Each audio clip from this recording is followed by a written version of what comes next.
Linebacker Reid Carrico. Questions for Reid? Am I saying your name right? Yep. Go ahead, Greg. So Reid, just start with your adjustment here. I mean, you've been here since January.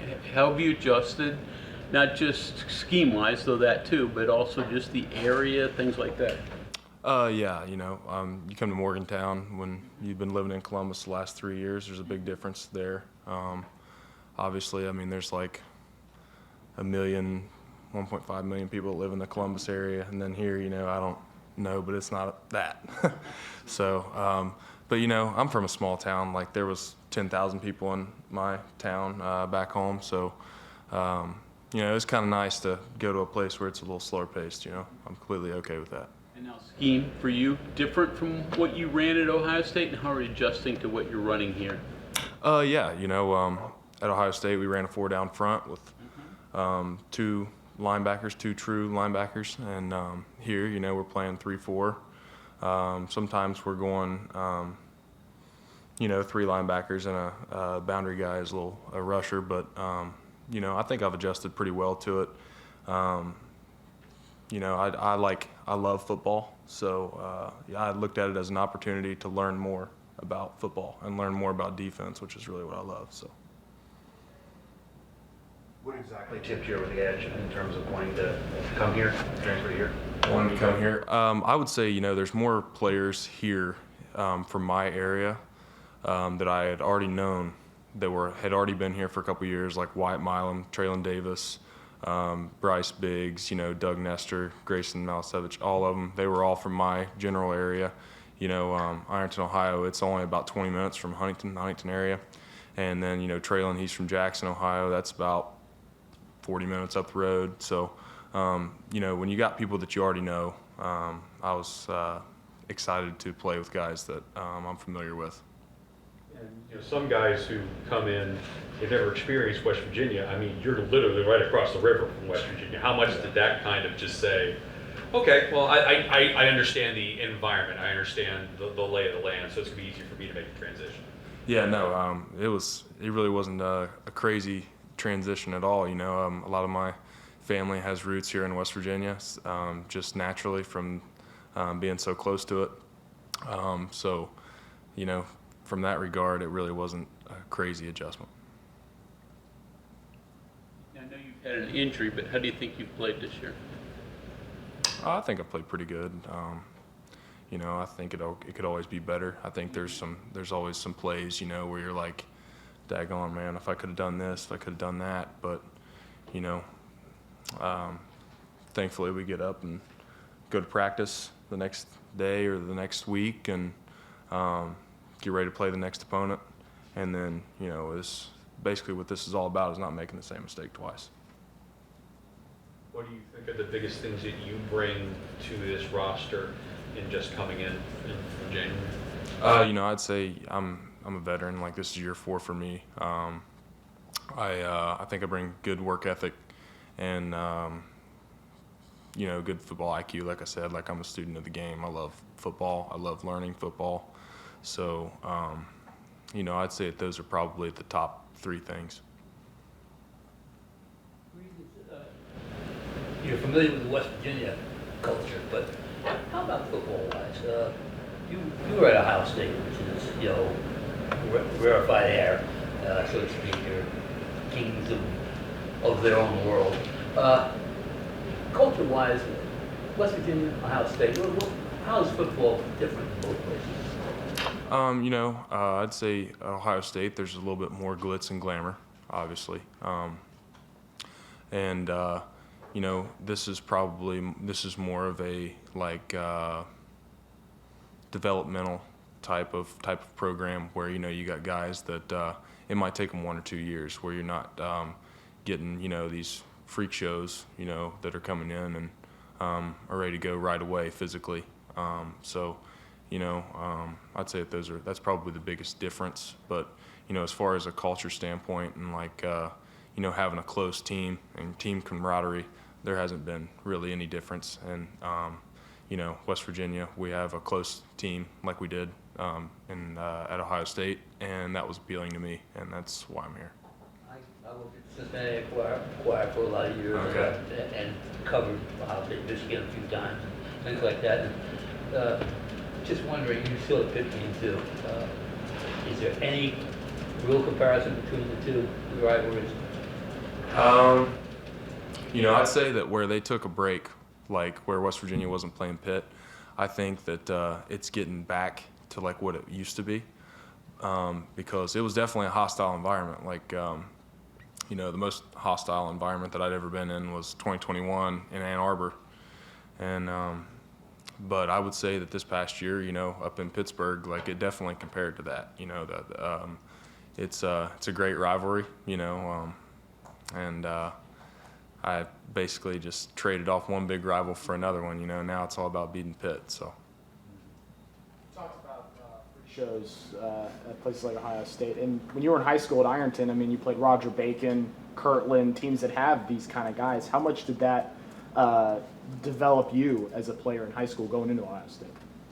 Yeah, you play against good competition, and in Ohio, man, there's so many divisions. There's 7 divisions in Ohio, and literally every kid wants to play college football in Ohio. I can't really say I can't speak for West Virginia or Kentucky. I'm always in that little area, but I know in Ohio it's like that.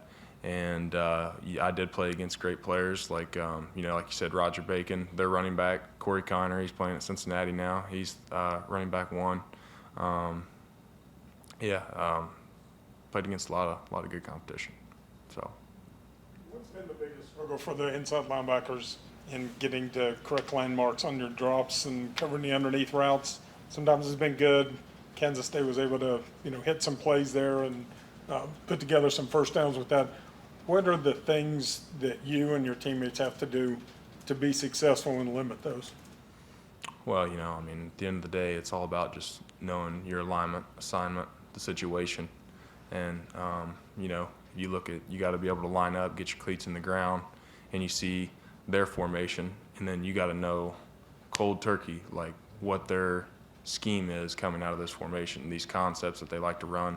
And when you know those like the back of your hand, then you'll start making those plays. And I think that we study a lot of tape, but there isn't such thing as studying too much. And so I think that's the next step for us. Tough to do that from week to week. Obviously, different teams are going to attack you Sure. from different angles, different routes. Yeah. Like you said, Iowa State and Kansas State, they line it up and run the ball, and they might bring in 2 or 3 tight ends, and we're getting ready to go out here and play Arizona, and it's going to be a completely different, style of game on defense. I'm sure that they're going to line it up and run it too, but they have some good threats out of wide out. So like you said, it's going to be an adjustment. Even though you're new to the program, you're a veteran, obviously, in college football. Did you say anything to the guys the last couple of weeks? Certainly after this past week game was kind of in a leadership mode, a lot of conversation about team meetings and things like that. And, what vibe can you kind of describe of your group? Well, since I've been in college, like you said, I've been a part of some tough losses, and don't like to lose. I hate losing. I hate losing more than I like winning. But basically the only thing you can do is you got to own it. First off, you got to own the loss and the mistakes that were made, and then you got to look ahead, because if we go into Arizona and we are too focused on we're down in the dumps about what we did against Kansas State, then that's going to be a real problem for us. So we got to look ahead. Like, we got to get ready to play Arizona. Like, it's all about going 1-0 every single week, no matter who we're playing. How do you own it? How does a team own it? That's something you hear so much, right? And just on the outside, it seems like it could be any number of avenues a player could take. How does a team, how does a player, a position coach, a room, I don't know, how do they own it? Well, here's how you own it. You watch film. You understand what you did wrong on this play. If it was your mistake, you got to look at the film, make sure that you understand where you messed up, what you need to do better. And then when you go out, the next day after the game or the next practice after the game, when we go out and we do corrections, then you got to fix it. And then after it's fixed, you got to keep it fixed. Like I said earlier, like this is all about don't make the same mistake twice. And that is incredibly hard to do, but that's what you got to strive for. So that's how. Topic, Ironton had an Olympian this past year, Yeah. right? Did you know her? I did, She yeah. about your age? So. Sure did. So, her Mackenzie Long. So her older brother, Jake Long, that played here. Yeah, he was an Ironton kid growing up. I think he moved away though, like his freshman year, I want to say. But it's funny you bring that up. Yeah, my brother and Mackenzie were the same age. Okay. But my brother, he's a couple years older than me. Okay. He played with Jake back in Pee Wee football. So I've known the family my whole life. So yeah. Curious, you mentioned the things that you said were wrong that you have to fix. Are they the same things? Are they different things that are popping up? Is it just generally speaking? I'm not just talking about you, but just in totality. Well, yeah, there are some things that we have maybe made a mistake on twice. Like I said, like it's so hard to play a perfect football game. There's no such thing as a perfect football game, but we are making new mistakes too. Probably more new mistakes than old mistakes, and that happens when you go in, you play a new opponent, you put new adjustments in, to fit the style of game, their scheme. So, I'd say that. I'd say about 95 of our mistakes are newer mistakes, ones that we haven't made before, and then the other 5 are old. What do you think is the key to getting off the field defensively on those third downs and those fourth downs? Because at least the last couple of games, that's been kind of an issue. So the drives extend, because they've been able to convert those thirds and fourths. What do you feel is going to be the best way to correct that? Well, a good start on defense is if come out on PN10 and you make a good play on the first down of the series, and then you kind of get them to where they're chasing the sticks. Then after that, they got to make a good play on second down to where they can get it to third and manageable, or first down obviously. But once they get a first down off that first set of sticks, then momentum's playing in their favor a little bit. So if we can get more stops in the first set of chains, then that's going to do a lot of good for us. And and then aside from that, it's all about just finishing plays. It's so crazy in football. You can play. It can be an 8-second play, and you can do everything right for 7.5 seconds, but that half second is the part where something gets messed up and everybody remembers that. So it's incredibly difficult, but yeah, that's what you got to do. You've also been a major factor on special teams. Is that something you enjoy, special teams? Some people look down their nose. They don't want to necessarily be part of that. What about you? Well, yeah, I think that, as a linebacker, you have to be able to play special teams. Like, it's kind of non-negotiable, in my opinion.